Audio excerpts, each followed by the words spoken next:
तो सभी भाइयों एवं बहनों को नमस्कार। स्वागत है आपका आपके अपने चैनल सक्सेस जंक्शन एक कदम सफलता की ओर में। मेरा नाम है अतुल शुक्ला और हम लेकर के आ गए हैं आपके लिए एमपीएसआई 2026 मध्य प्रदेश क्षेत्ररक्षक जेल प्रहरी एवं जेल अधीक्षक भर्ती की दृष्टि से अति महत्वपूर्ण क्लास है। साइंस के उन प्रश्नों को हम कवर करने वाले हैं जो अभी रिसेंट में एमपी पुलिस कांस्टेबल एमपीएसआई के एग्जाम में एपटेक के द्वारा पूछे गए हैं। सबसे ताजे ताजे प्रश्न आपको यही देखने को मिलेंगे जो अभी रिसेंट में एपटेक ने पूछे हैं। ठीक है, तो ये प्रश्न आपको रिपीट होते हुए नजर आएंगे, इसलिए हमने कहा था लास्ट में हम इन प्रश्नों को कवर करेंगे।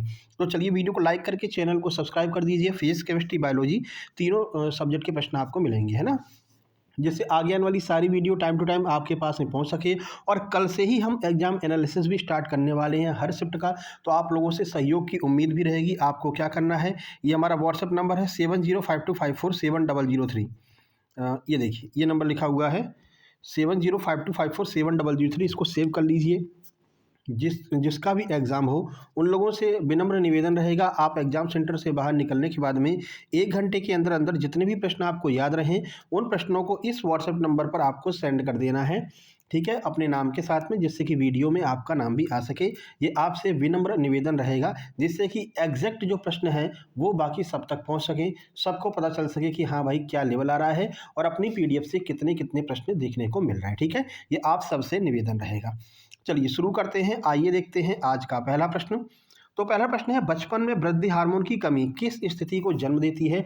अगर बचपन में खान पान में कमी रहेगा तो क्या होगा, वृद्धि हार्मोन नहीं निकलेगा, और वृद्धि हार्मोन अगर नहीं निकलेगा तो वृद्धि नहीं हो पाएगी और ऐसे में बौनापन नामक समस्या आ जाती है। आपने देखे भी होंगे बहुत सारे लोगों का पेट तो बहुत बड़ा होता है लेकिन लंबाई बहुत कम होती है, हाइट बहुत कम होती है।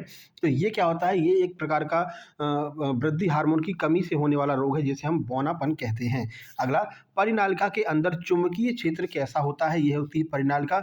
परिनालिका के अंदर जो चुंबकीय क्षेत्र है, ये चुंबकीय क्षेत्र कैसा होता है? तो एक समान और समांतर, बिल्कुल बराबर रहेगा और समांतर रहेगा। ये एग्जैक्ट प्रश्न वही हैं जो रिसेंट अभी एग्जाम में पूछे गए हैं ना, हूबहू यही प्रश्न पूछे गए थे। अगला, मछलियों में पानी में घुली हुई ऑक्सीजन रक्त में कहाँ पर अवशोषित हो जाती है? तो गिल्स में। रक्त जो मछलियाँ होती हैं ये सांस किससे लेती हैं?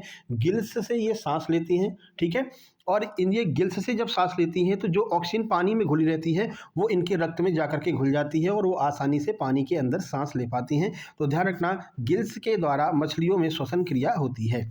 आगे बढ़ते हैं। शुष्क धरती पर वर्षा की विशिष्ट गंध का क्या कारण है? यानी अगर धरती कहीं पर सूखी हुई है, मतलब कि जब पहली पहली बारिश होती है ना, पहली बारिश होती है तो आज मतलब एक बहुत प्यारी सी खुशबू निकलती है। तो वही पूछ रहे हैं कि वो खुशबू, आखिर वो विशिष्ट गंध जो होती है वो क्यों निकलती है? तो मिट्टी में मौजूद बैक्टीरिया से जियोस्मिन का उत्सर्जन, जो मिट्टी में बैक्टीरिया मौजूद होते हैं, जैसे ही पानी की बूंदें इस पर गिरती हैं तो उसमें से जियोस्मिन नामक एक जो खुशबू वाला वर्ण होता है वो उसमें से निकलता है और उसी की खुशबू हमारे नाक तक पहुंचती है, तो हमको ये भीनी भीनी खुशबू का एहसास होता है जब पहली पहली बारिश होती है। ठीक है, तो मिट्टी में ये बैक्टीरिया मौजूद होते हैं। अगला, पीएच स्केल का आविष्कार किसके द्वारा किया गया था? तो भैया एसपीएल सोरेनसन महोदय के द्वारा पीएच स्केल का आविष्कार किया गया था। ये काफ़ी बार आपके एग्जाम में 2-3 बार रिपीट भी हुआ है। चलिए आगे बढ़ने से पहले आप लोगों को बता दें, आज जिस तरह से आपने देखा एमपी पुलिस, एमपी आबकारी के एग्जाम में अपने सुपर नोट्स से सीधे सीधे प्रश्न आपको देखने को मिले थे, इसी तरह से एमपीएसआई के एग्जाम में भी अपने कंप्लीट सुपर सिलेक्शन नोट्स से आपको ये 10 सब्जेक्ट में सीधे सीधे प्रश्न अपने नोट्स से देखने को मिलेंगे। ठीक है ना, ये नोट्स अब 199 के नहीं है, ये आपको 159 मात्र 159 रुपये में उपलब्ध कराए जा रहे हैं अगर आप कंप्लीट थ्योरी नोट्स, एमसीक्यू और पूरा मैराथन लेते हैं। ठीक है, लेकिन अगर आप चाहते हैं सर थ्योरी पढ़ने का टाइम नहीं है, अब केवल आप हमें मैराथन दे दीजिए और एमसीक्यू दे दीजिए, तो अभी आपको पता है 500 प्रश्न हमने सिविक्स यानी कि नागरिक शास्त्र के दे दिए हैं, 550 प्रश्न, 550 प्रश्न कंप्यूटर के दे दिए हैं, 550 प्रश्न हमने हिस्ट्री के दे दिए हैं, इसके अलावा 300 प्रश्न हमने इंग्लिश के दे दिए हैं। ठीक है, और हिंदी के भी 500 प्रश्न आपको हमने दे दिए हैं। तो ये सारी मैराथन, इसके अलावा साइंस के भी प्रश्न हमने आपको दिए हैं, है ना, और रीजनिंग के भी प्रश्न दिए हैं, और जो स्पेशल टॉपिक ईएसबी एपटेक ने पूछे जैसे रेलवे स्टेशन कोड हो गया, इसके अलावा जो है आपकी जनजातियाँ हो गई, जहाँ से भी जो प्रश्न पूछे गए हैं उन सब की स्पेशल वीडियो बना दी है 200 250 प्रश्नों की, वो भी हमने आपको दे दी है। ठीक है, किसमें? उस ग्रुप में, उस एसआई वाले ग्रुप में जिन लोगों ने नोट्स लिया है और उस ग्रुप में शामिल है, उनके पास में ये सारी पीडीएफ मैराथन की पहुँच चुकी है। तो अगर आप चाहते हैं सर केवल हमें PDF दे दीजिए मैराथन की, उसके लिए आप मात्र 121 रुपये का पेमेंट करेंगे। देखो जिसका अगर जेल प्रहरी, क्षेत्र रक्षक, वन रक्षक का एग्जाम है तो वो 159 वाले ही नोट्स लें, इसमें आपको ये 10 सब्जेक्ट के complete super selection theory notes भी मिल जाएंगे और ये पूरी मैराथन भी मिल जाएंगी। लेकिन जिसको केवल मैराथन की PDF लेना है वो 121 का पेमेंट इसी जो QR कोड आपको दिखाई दे रहा है इसी पर आपको करना है।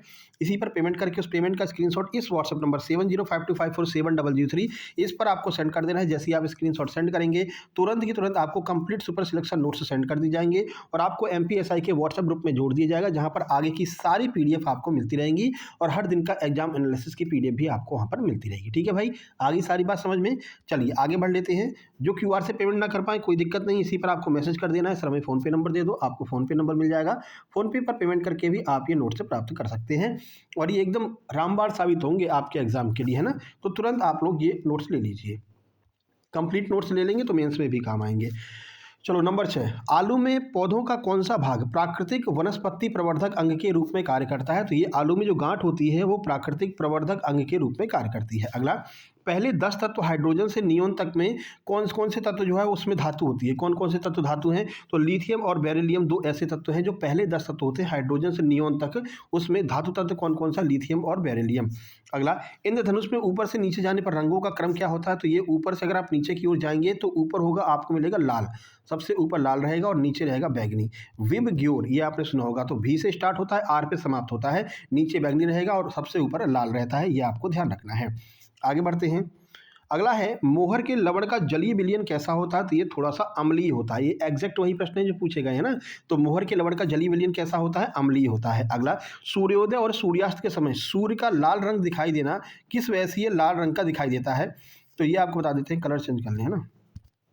तो ये कम तरंग दैर्घ्य वाले प्रकाश का रैले प्रकीर्णन जो होता है, तो रैले प्रकीर्णन की वजह से सूर्यास्त और सूर्योदय के समय प्रकाश हमें लाल रंग का दिखाई देता है। क्या होता है, देखो लाल रंग की जो किरणें होती हैं उनकी तरंग दैर्घ्य बहुत ज़्यादा होती है, मतलब वो बिखरती बहुत कम है, प्रकीर्णन बहुत कम होता है, और जो लाल रंग होता है वो हमारी आंखों तक पहुँचता है। बाकी सारे रंग जो होते हैं वो वहीं आकाश में बिखर करके समाप्त हो जाते हैं। इस वजह से डूबता हुआ सूर्य या फिर उगता हुआ सूर्य हमें लाल रंग का दिखाई देता है और ये रैले प्रकीर्णन की वजह से होता है। ये रैले प्रकीर्णन 2 से 3 बार पूछा गया है, आपको आगे भी देखने को मिलेगा। ठीक है, चलो आगे बढ़ लेते हैं और देखते हैं अगला प्रश्न। अगला प्रश्न है, मानव नेत्र की दृष्टि पटल पर शंकु के आकार और रॉड के आकार की कोशिकाएं क्रमशः किसके लिए संवेदनशील होती हैं? तो जो शंकु के आकार की कोशिकाएं हैं वो रंग के लिए काम करती हैं और जो रॉड के आकार की कोशिकाएं होती हैं वो तीव्रता के लिए काम करती हैं। दोनों आपको ध्यान रखना है, शंकु रंग के लिए और रॉड आकार की जो होती हैं वो तीव्रता के लिए काम करती हैं। नाइट्रिक अम्ल, सल्फ्यूरिक अम्ल, फास्फोरिक अम्ल, ये किस प्रकार के अम्ल हैं? तो ये ऑक्सी अम्ल है, ये ध्यान रखना है। पूछा गया था इनमें से कौन सा ऑक्सी अम्ल नहीं है। ये 3 अम्ल दिए थे और एक अलग से दिया गया था, जो अलग से दिया गया था वही ऑक्सी अम्ल नहीं था। ये तीनों के तीनों अम्ल जो हैं ये क्या है? ये एक प्रकार के ऑक्सी अम्ल होते हैं। प्राथमिक इंद्रधनुष में कौन जो बूंदें होती हैं वो किस प्रकार योगदान देती हैं? तो कौन कौन प्राथमिक इंद्रधनुष में कौन सी बूंदें योगदान देती हैं? तो एक विशेष कोणीय स्थिति पर जो बूंदें स्थित होती हैं, यानी कि एक फिक्स जो उनका एंगल होता है, फिक्स एंगल पर जो बूंदें स्थित होती हैं वो यहाँ पर प्राथमिक इंद्रधनुष में योगदान देती हैं। बाकी की बूंदें किसी काम की नहीं होती हैं। जो एक सही एंगल पर गिरती हैं जिससे कि इंद्रधनुष का निर्माण होता है, तो वो प्राथमिक इंद्रधनुष में विशेष कोणीय स्थिति वाली बूंदें जो हैं वो यहाँ पर योगदान देती हैं। अगला, जब अंडे के छिलके की H2SO4 के साथ अपक्रिया कराते हैं तो क्या होता है? तो कैल्शियम सल्फेट हमको प्राप्त होता है। ये पूछा गया था 2 बार, ठीक है ना। ये अंडे वाला 2 से 3 बार पूछा गया था। तो अंडे के छिलके की अगर H2SO4 के साथ में अपक्रिया करेंगे तो कैल्शियम सल्फेट प्राप्त होगा। अगला, नेत्र में विट्रियस ह्यूमर की क्या भूमिका होती है? तो जो विट्रियस ह्यूमर होता है वो नेत्र गोलक का आकार बनाए रखता है कि नेत्र गोलक को कहाँ घूमना है और किस तरह से कार्य करना है, ये पूरा विट्रियस ह्यूमर के द्वारा नियंत्रित किया जाता है। पवन चक्की में ऊर्जा का रूपांतरण कैसे होता है? तो पवन ऊर्जा जो होती है, पवन की जो गतिज ऊर्जा होती है वो विद्युत ऊर्जा बदल जाती है ना। इस तरह से चक्की लगी हुई होती है ना, पंखे लगे हुए होते हैं इस तरह से। अब जैसे ये पंखे घूमते हैं तो ये गतिज ऊर्जा प्राप्त होती है और ये गतिज ऊर्जा मोटर को घुमाती है तो विद्युत ऊर्जा हमको मिल जाती है। ठीक है, तो ये जो गतिज ऊर्जा है वो विद्युत ऊर्जा में ट्रांसफर हो जाती है। यही प्रश्न आपका पूछा गया था। कैंसर के अध्ययन को क्या कहा जाता है? कैंसर के अध्ययन को ऑन्कोलॉजी कहते हैं। अगला, किडनी के अध्ययन को क्या कहते हैं? तो किडनी के अध्ययन को नेफ्रोलॉजी कहते हैं। आहार में आयोडीन की कमी किस रोग का कारण बनती है? तो घेंघा रोग का कारण बनती है। अगर आहार में आयोडीन नहीं होगा तो घेंघा रोग हो जाएगा, इसे हम इंग्लिश में ग्वाइटर भी कहते हैं। अगला, श्वसन में एड्रेनलिन, एड्रेनलिन बहुत पूछा गया था आपके ईएसआई में भी और एमपी पुलिस में भी। ये श्वसन में एड्रेनलिन की क्या भूमिका होती है? तो ये श्वसन दर को बढ़ाता है, ठीक है। एड्रेनलिन हार्मोन श्वसन दर को बढ़ाने का कार्य करता है।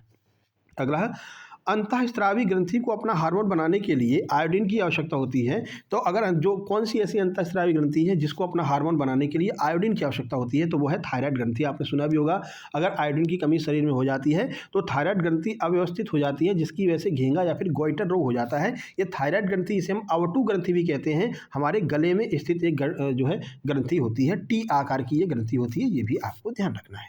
चलो, अगला है, नई कार की गंध मुख्य रूप से किस कारण से होती है? आप नई नई कार खरीद के लेकर के आइए, ठीक है। उसमें जब आप बैठेंगे तो आपको एक अजीब सी खुशबू का एहसास होगा। कुछ भी कह लीजिए, खुशबू कह लीजिए, बदबू कह लीजिए, जो भी कह लीजिए, तो एक एहसास होता है, गंध का एहसास होता है। ये क्यों होता है? तो प्लास्टिक और चिपकने वाले पदार्थ से वाष्पशील कार्बनिक यौगिक का उत्सर्जन होता है। जो नया नया प्लास्टिक होता है, उस नए नए प्लास्टिक से वाष्पशील कार्बनिक यौगिकों का उत्सर्जन होता है और वे यौगिक हमारे नासिका तक पहुँचते हैं और हमको एक अजीब सी उसमें गंध का एहसास होता है। अगला, गैस्ट्रिक जूस यानी कि आंत रस जो होता है, इसका पीएच मान कितना होता है? तो पीएच मान इसका हमेशा 4 से कम होता है। ये भी 2 बार पूछा गया था। आगे बढ़ लेते हैं। वीडियो को फटाक से लाइक कर दो भैया, और जितने भी अभी तक हमने वीडियो करा रखे हैं चैनल में प्लेलिस्ट बनी हुई है, बढ़िया से सारे वीडियो देख करके जाइए, ठीक है। इन सारे वीडियो में से आपके एग्जाम में सीधे सीधे प्रश्न छपे मिलेंगे, बिल्कुल भी परेशान होने की आवश्यकता नहीं है। चलो आगे बढ़ते हैं। बाकी कल से आपको पता चल जाएगा, जब एग्जाम एनालिसिस करवाएंगे तो आपको अपने आप पता चल जाएगा कि कितने प्रश्न कैसे क्या क्या आ रहे हैं। पारिस्थितिकी जलीय तंत्र में प्रमुख उत्पाद कौन सा होता है? तो ये फाइटोप्लकन जिसे हम हिंदी में पादप प्लवक कहते हैं, ये जलीय तंत्र में प्रमुख उत्पाद होता है। अगला, प्रकाश संश्लेषण का कौन सा अपशिष्ट उत्पाद संचित होने पर हानिकारक माना जाता है? तो प्रकाश संश्लेषण में अगर ऑक्सीजन संचित हो गया पौधों में तो पौधे को समाप्त कर देगा। देखो, अपन क्या होता है, अपन क्या करते हैं, अपन ऑक्सीजन को ग्रहण करते हैं, कार्बन डाइऑक्साइड को निकालते हैं। अगर कोई मानव है और उस मानव के हृदय में कार्बन डाइऑक्साइड संचित हो गया, यानी कि अगर CO2 जो है वो हमारे अंदर रह गया, बाहर नहीं निकल पाया, तो हमारा खेल खत्म हो जाएगा, ठीक है। इसी तरह से जो पौधे होते हैं, पौधे क्या करते हैं, कार्बन डाइऑक्साइड को ग्रहण करते हैं, ऑक्सीजन को निकालते हैं। अगर इनके अंदर ऑक्सीजन संचित हो गया तो फिर ये इनके लिए समस्या हो जाता है। यही पूछ रहे हैं कि प्रकाश संश्लेषण का कौन सा अपशिष्ट उत्पाद संचित होने पर हानिकारक माना जाता है? तो अगर ऑक्सीजन संचित हो गया तो पौधों के लिए यह हानिकारक माना जाता है। और मनुष्यों में अगर कार्बन डाइऑक्साइड संचित हो गया तो वो हानिकारक हो जाएगा। यदि किसी प्रतिरोध पर वोल्टेज 3 गुना कर दिया जाए तो शक्ति कितना हो जाएगी? तो ध्यान रखना, अगर वोल्टेज 3 गुना हो जा रहा है तो शक्ति 9 गुना बढ़ जाएगी, ध्यान रखना है। इसका स्क्वायर हो जाता है। अगला है, देखो थोड़ा सा बड़ा सा प्रश्न है, समझने का प्रयास करना। जब किसी वस्तु को गोलीय लेंस से 30 सेंटीमीटर पर रखा जाता है, स्क्रीन पर वस्तु के समान आकार का, ध्यान रखना, समान आकार का वास्तविक और उल्टा प्रतिबिंब मिलता है, तब बताइए कि लेंस की फोकल लंबाई कितनी है और प्रकृति क्या है? तो ध्यान रखना, फोकल लंबाई इसकी आधी हो जाएगी, यानी कि 15 सेंटीमीटर फोकल लंबाई है। और जो लेंस है वो कौन सा है? उत्तल लेंस है। कंडीशन क्या है? समान आकार का प्रतिबिंब बन रहा है, वास्तविक बन रहा है और उल्टा बन रहा है। तो ध्यान रखना, ये उत्तल लेंस होगा और इसकी फोकल लंबाई आधी हो जाएगी, यानी कि 15 सेंटीमीटर हो जाएगी। आगे देखिए, टमाटर प्राकृतिक रूप से किस अम्ल का स्रोत होता है? तो टमाटर ऑक्सैलिक अम्ल का स्रोत होता है। कमेंट बॉक्स में कमेंट करके बताइए सेब में कौन सा अम्ल पाया जाता है, ठीक है। आगे बढ़ते हैं। चुंबकीय क्षेत्र में धारावाही चालक द्वारा अनुभव किया गया बल अधिकतम कब होता है? तो कब धारावाही चालक पर अधिकतम बल अनुभव किया जाएगा? तो ध्यान रखना, जब चालक और चुंबकीय क्षेत्र के बीच में 90 डिग्री का एंगल हो, ठीक है। जब ये लंबवत होते हैं, 90 डिग्री का एंगल होता है, तब सबसे ज़्यादा अधिकतम बल का अनुभव किया जाता है। किस पर? धारावाही चालक पर। यह प्रश्न 2 बार पूछा गया था, यह भी महत्वपूर्ण है। सेरिब्रम और मेरुरज्जु के बीच सही कार्यात्मक अंतर क्या है? बताइए सही अंतर क्या है सेरिब्रम और मेरुरज्जु यानी कि स्पाइनल कॉर्ड के बीच में? तो सेरिब्रम क्या करता है? स्मृति को संग्रहित करता है, जबकि जो स्पाइनल कॉर्ड है वो रिफ्लेक्स क्रियाओं को संग्रहित करता है। तो आपको पता है सेरिब्रम मस्तिष्क से संबंधित है, और जो मेरुरज्जु स्पाइनल कॉर्ड होता है वो ये बताता है, मस्तिष्क को सूचना पहुंचाता है कि भाई क्या किया जा रहा है, हाथ हिलाया जा रहा है, अगर हाथ गर्म चीज़ पर रखा हुआ है, तो ये सारी चीज़ें मेरुरज्जु जो है वो रिफ्लेक्स क्रियाओं को नियंत्रित करता है। जैसे कहीं आग जल रही है, अगर आपका हाथ आग से टच हो गया तो तुरंत पीछे की ओर खिंच जाता है, ठीक है। ये किसकी वजह से खिंचता है? ये मेरुरज्जु जो होती है ये रिफ्लेक्स क्रियाओं को नियंत्रित करती है, इसकी वजह से हाथ अपने आप पीछे आ जाता है। आप कहते तो नहीं है भैया हाथ जल गया बाहर पीछे खींचो, तब तक तो हाथ जलकर खत्म हो जाएगा ना, तुरंत हाथ पीछे आ जाता है। तो वो क्यों होता है? मेरुरज्जु जो है रिफ्लेक्स क्रियाएं करती है।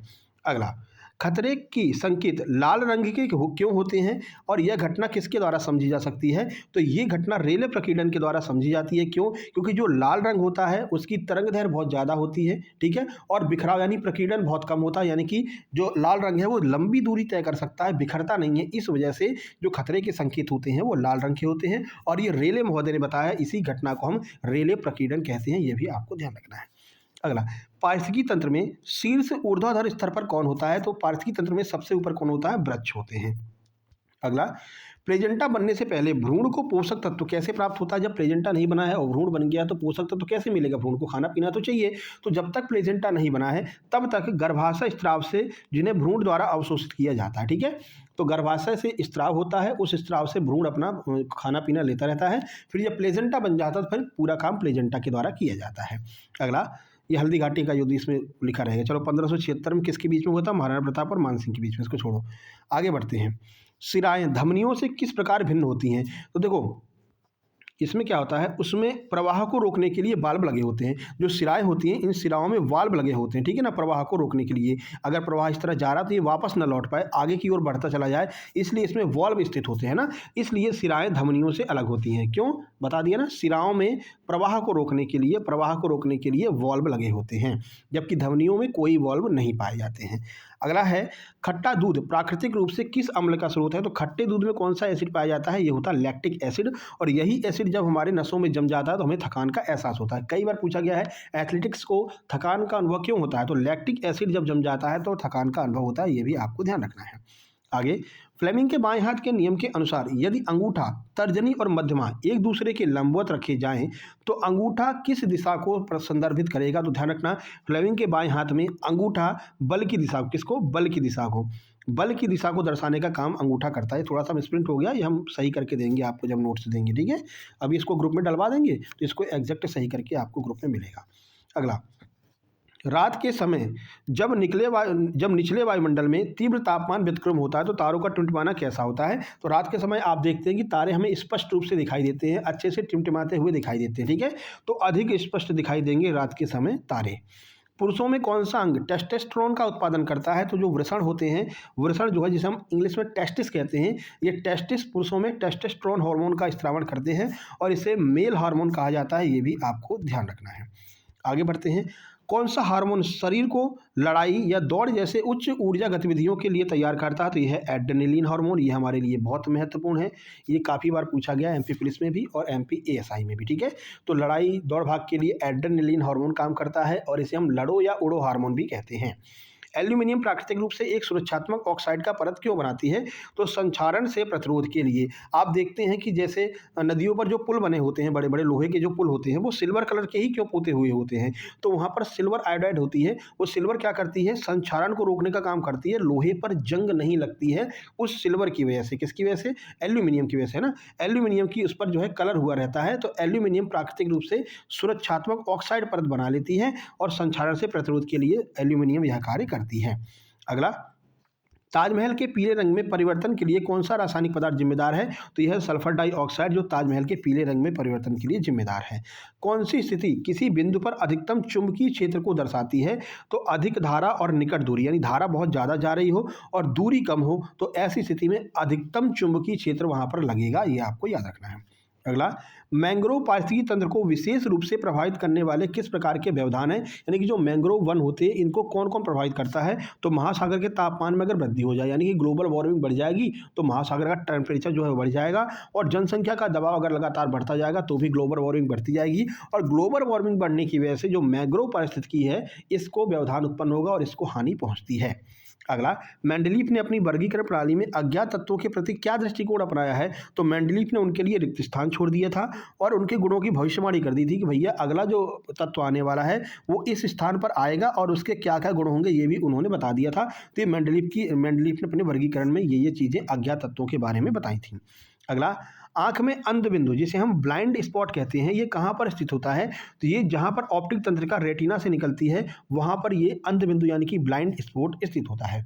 अगला, लड़कियों में आमतौर पर मासिक धर्म कब शुरू होता है? तो ये किशोरावस्था के आसपास लड़कियों में मासिक धर्म शुरू होता है, जिन्हें पीरियड से कहते हैं। अगला, एक लड़का साइकिल चलाते समय संतुलन खो देता है, ठीक है, लेकिन बिना गिरे जल्दी से उसे वापस पा लेता है, तो यह समायोजन सबसे सीधे तौर पर किसके द्वारा नियंत्रित होता है? तो ये होता है सेरिबेलम, जिसे हम अनुमस्तिष्क कहते हैं। तो सेरिबेलम, मान लीजिए कि आप साइकिल चला रहे हो, अचानक आपको लगता है साइकिल गिरने वाली है, लेकिन फिर आप उसकी स्पीड बढ़ा करके या फिर कंट्रोल कर लेते हैं, तो वो कंट्रोल किसकी वजह से हो पाता है? वो इसी सेरिबेलम अनुमस्तिष्क की वजह से हो पाता है। वो आपको बताता भैया ऐसा करो तो ये सही हो जाएगी, ठीक है। तो संतुलन स्थापित करने का काम सेरिबेलम अनुमस्तिष्क के द्वारा किया जाता है। जब किसी व्यक्ति को एक साथ हाइपरमेट्रोपिया और मायोपिया दोनों होते हैं, तो किस लेंस का उपयोग करते हैं? यानी कि निकट दृष्टि दोष भी हो गया और दूर दृष्टि दोष भी हो गया, तो ऐसे में कौन सा लेंस उपयोग में लाया जाएगा? तो ऐसे में बाईफोकल लेंस, हिंदी में द्विफोक्सी लेंस का उपयोग करते हैं। ये ध्यान रखना, ये भी आपका पूछा गया। ये सारे प्रश्न वही हैं, आंसर की से लेकर के आए हैं एमपी पुलिस के, है ना। ये एमपी पुलिस में एज इट इज ऐसे ही पूछे गए हैं, तो ऐसे ही आपके एमपीएसआई में आएंगे। फ्यूज तार बनाने के लिए सामान्यतः किस पदार्थ का उपयोग किया जाता है? तो सीसा और टिन की मिश्र धातु का उपयोग किया जाता है। आगे बढ़ते हैं। मोसले की आधुनिक आवर्त सारणी नियम के अनुसार तत्वों के गुणधर्म किस मूल राशि का आवर्ती फलक होते हैं? 2 बार पूछा है, तो ये परमाणु क्रमांक का आवर्ती फलन होते हैं, ध्यान रखना। 3 प्रतिरोध, जिसमें प्रत्येक का प्रतिरोध 1 का 6 ओम है, इस प्रकार जोड़े जाते हैं कि उनका समतुल्य प्रतिरोध 4 ओम होता है। यानी कि 3 प्रतिरोध हैं और सबका कितना है? 6 ओम प्रतिरोध है, ठीक है। और इनको इस प्रकार से जोड़ा जा रहा है कि जो समतुल्य प्रतिरोध है वो 4 ओम हो जाए। तो बताइए हम कैसे जोड़ेंगे इनको? तो ध्यान रखना, 2 प्रतिरोध को श्रेणी क्रम में जोड़ दो और तीसरे को समांतर क्रम में जोड़ दो। ऐसा अगर आप कर दोगे तो 4 ओम इनका समतुल्य प्रतिरोध निकल करके आ जाएगा। ये आपको ध्यान रखना है। आगे बढ़ते हैं भैया। अगला, किसे पृथ्वी सम्मेलन के रूप में जाना जाता है? तो जो रियो सम्मेलन है, उस रियो सम्मेलन को हम पृथ्वी सम्मेलन के नाम से जानते हैं। यदि किसी धातु के तार को उनके मूल तापमान के आधे तक ठंडा किया जाए तो उसके प्रतिरोध पर क्या प्रभाव पड़ेगा? तो अगर उसके मेन टेम्परेचर के आधे तक ठंडा कर दोगे तो प्रतिरोध क्या हो जाएगा? प्रतिरोध घट जाएगा। आगे बढ़ते हैं। वनस्पति प्रवर्धन की विशेषता कौन सी है? तो माता पिता के समान क्लोन उत्पन्न करना ही वनस्पति प्रवर्धन कहलाता है। अगला, कौन सी धातु सबसे अधिक तन्य होती है और सबसे पतले तारों में खींचा जा सकता है? तो सोना एक ऐसी धातु है जो सबसे ज़्यादा तानी जा सकती है और सबसे पतले तारों में इसको विभक्त किया जा सकता है। सबसे ज़्यादा डक्टाइल होती है, सबसे ज़्यादा तन्य होती है। अगला, मासिक धर्म प्रवाह आमतौर पर कितने दिनों का होता है? तो 2 से 8 दिनों का मासिक धर्म प्रवाह होता है। ये 2 बार पूछा गया है एमपी पुलिस के एग्जाम में। देखो, एक आयताकार लूप जिसमें धारा प्रवाहित हो रही है, उसे एक समान चुंबकीय क्षेत्र में इस प्रकार रखा गया है कि एक पक्ष क्षेत्र के लंबवत है और दूसरा क्षेत्र के समांतर है। तो किस पक्ष पर अधिकतम बल लगेगा? तो जो चुंबकीय क्षेत्र के लंबवत होगा उस पर सबसे ज़्यादा बल लगेगा। ध्यान रखना, लंबवत वाले पर सबसे ज़्यादा बल लगेगा। आगे बढ़ते हैं।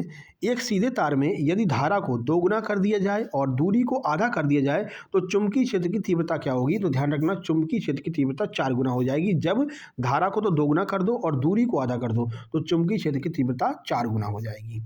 अगला, सामान्यतः अध्ययन की गई धातुओं में कौन सी धातु ऑक्सीजन के साथ सबसे अधिक अपक्रियाशील मानी जाती है? तो वो है सोडियम। सोडियम ऑक्सीजन के साथ सबसे अधिक अपक्रिया करती है। दिन के समय जाइलम में पानी को ऊपर की ओर खींचने का क्या कारण है? क्या वजह है कि जाइलम जो है पानी को ऊपर खींचता है दिन के समय? तो दिन के समय पत्तियों की कोशिकाओं से जो वाष्पोत्सर्जन की क्रिया होती है, भाई दिन के समय प्रकाश संश्लेषण होता है, ठीक है ना। सूरज निकला रहता है, पौधे अपना खाना बनाते हैं, तो प्रकाश संश्लेषण होता है। कैसे होता है? जो पत्तियां होती हैं वो वाष्पोत्सर्जन की क्रिया करती हैं। तो ऐसे में ये जो जाइलम नीचे लगा रहता है जड़ों में, ये जाइलम नीचे से पानी सोख करके पत्तियों तक पहुंचाता है। पत्तियां वाष्पोत्सर्जन की क्रिया करती हैं और भोजन का निर्माण करती हैं। ध्यान रखना, जाइलम जो है वो जल को ले जाता है, यानी कि वाटर को ले जाता है, और फ्लोएम जो है वो भोजन को ले जाता है। ये दोनों पूछे गए थे कि जाइलम का क्या कार्य है, फ्लोएम का क्या कार्य है। तो फ्लोएम भोजन ले जाएगा, जाइलम जल यानी कि पानी को ले जाएगा। यदि किसी सोलेनाइड में फेरों की संख्या बढ़ाई जाए तो क्या होगा? अगर फेरों की संख्या बढ़ा दोगे तो चुंबकीय क्षेत्र भी बढ़ जाएगा। आगे, 2 प्रतिरोधों को समांतर क्रम में जोड़ने पर उनका समतुल्य प्रतिरोध हमेशा कितना होता है? तो अगर 2 प्रतिरोधों को समांतर क्रम में अगर जोड़ देंगे तो समतुल्य प्रतिरोध जो है वो सबसे छोटे प्रतिरोध से कम होगा। जिसमें सबसे छोटा वाला प्रतिरोध होगा ना, उससे कम प्रतिरोध निकल करके आएगा समतुल्य। समतुल्य का मतलब होता है टोटल जो प्रतिरोध निकल कर आता है। अगला, जब 2 ओम और 3 ओम के 2 प्रतिरोधों को श्रेणी क्रम में जोड़ा जाता है तो प्रत्येक प्रतिरोध में प्रवाहित धारा कितनी होती है? तो दोनों में समान धारा प्रवाहित होगी, क्योंकि श्रेणी क्रम में इसको जोड़ा गया है। अगला, यदि चुंबकीय क्षेत्र की तीव्रता को आधा कर दिया जाए तो चालक पर लगने वाला बल क्या होगा? तो बल भी क्या हो जाएगा? आधा हो जाएगा। अगर चुंबकीय क्षेत्र की तीव्रता को आधा किया तो जो बल लग रहा है वो बल भी आधा हो जाएगा चालक पर। अगला, कौन सी संरचना कार्यात्मक रूप से फेफड़ों की वायु कोशिकाओं की सबसे समान होती है? यानी कि ऐसी कौन सी संरचना मानव शरीर में पाई जाती है जो फेफड़ों के वायु कूपिकाओं के समान होती है? जो वायु कूपिकाएं होती है ना, ऐसे ऐसे वायु कूपिकाएं होती हैं ना, इस तरह से। तो इसके समान कौन सी और संरचना होती है? तो वो होती है बोमन कैप्सूल, कार्यात्मक रूप से। ये क्या करती हैं? ये जो हमारे अंदर हवा आ रही है, उस हवा यानी कि सांस लेने पर जो हम सांस ले रहे हैं उसमें से ऑक्सीजन और कार्बन डाइऑक्साइड को अलग करती हैं। यही काम बोमन कैप्सूल के द्वारा किया जाता है। बोमन कैप्सूल क्या करता है? बोमन कैप्सूल रक्त में से जो है विशुद्ध पदार्थों को छांटता है और मूत्र का निर्माण करता है। ठीक है, तो बोमन कैप्सूल और फेफड़े की वायु कोशिकाएं दोनों समान कार्य करती हैं। आगे, सामान्यतः दांतों में सड़न कितने पीएच पर शुरू हो जाती है? तो 5.5 से अगर कम पीएच हुआ तो समझ लो दांतों में सड़न चालू हो जाएगी। यीस्ट में अलैंगिक प्रजनन किस विधि का उपयोग किया जाता है? यानी यीस्ट में जो अलैंगिक प्रजनन होता है उसमें कौन सी विधि काम करती है? तो मुकुलन। ये मुकुलन कई बार पूछा जाता है। मुकुलन किस में होता है? तो यीस्ट में मुकुलन होता है, ये भी आपको ध्यान रखना है। अगला, तनाव की स्थिति में एड्रेनलिन किस अंग की रक्त आपूर्ति को कम कर देता है? अगर आपको तनाव हो रहा है तो ऐसी स्थिति में पाचन तंत्र की जो वो जाती है रक्त आपूर्ति, पाचन तंत्र के पास में जो ब्लड जा रहा है उसको कम कर देगा। इस ब्लड को खींच करके मस्तिष्क के पास ले जाएगा या फिर हृदय के पास में ले जाएगा। जब ऐसा होता है तो आप कभी भी अगर तनाव की स्थिति में है, घबराहट में है, तो आप देखते हैं आपका हृदय जोर जोर से धड़कने लगता है। क्यों? क्योंकि उसके पास में ब्लड ज़्यादा जाने लगता है। जो पाचन तंत्र के पास में ब्लड जा रहा था, एड्रेनलिन ने पाचन तंत्र वाले ब्लड को रोक दिया, उस ब्लड को हृदय के पास से पहुंचाने लगा। तो हाई बीपी हो जाती है जब भी घबराहट का एहसास होता है। ठीक है, तो इसी वजह से होता है, ये काम एड्रेनलिन करता है। बहुत बदमाश है ये एड्रेनलिन। ठीक है ना। आगे, घरेलू विद्युत परिपथ में जो लाइव वायर होता है जिसे हम प्रवाहित तार कहते हैं, सामान्यतः किस रंग का होता है? तो ये लाल रंग का होता है। आगे, समांतर संयोजन में यदि एक प्रतिरोध को हटा दिया जाए तो कुल प्रतिरोध पर क्या प्रभाव पड़ेगा? तो टोटल जो प्रतिरोध होगा वो बढ़ जाएगा, क्योंकि ये तार समांतर क्रम में जुड़े हैं। महिलाओं में फैलोपियन ट्यूब को अवरुद्ध करने का परिणाम क्या होता है? तो निषेचन नहीं हो सकता है। जैसे लोग नसबंदी करवाते हैं ना, नसबंदी में यही होता है, जो फैलोपियन ट्यूब होती है उसको मोम के द्वारा भर दिया जाता है। तो फैलोपियन ट्यूब को जब बंद कर दिया जाता है तो फिर निषेचन नहीं होता है, प्रेगनेंसी नहीं होती है। पकते हुए केले एथिलीन गैस उत्पन्न करते हैं, जिसका क्या असर होता है?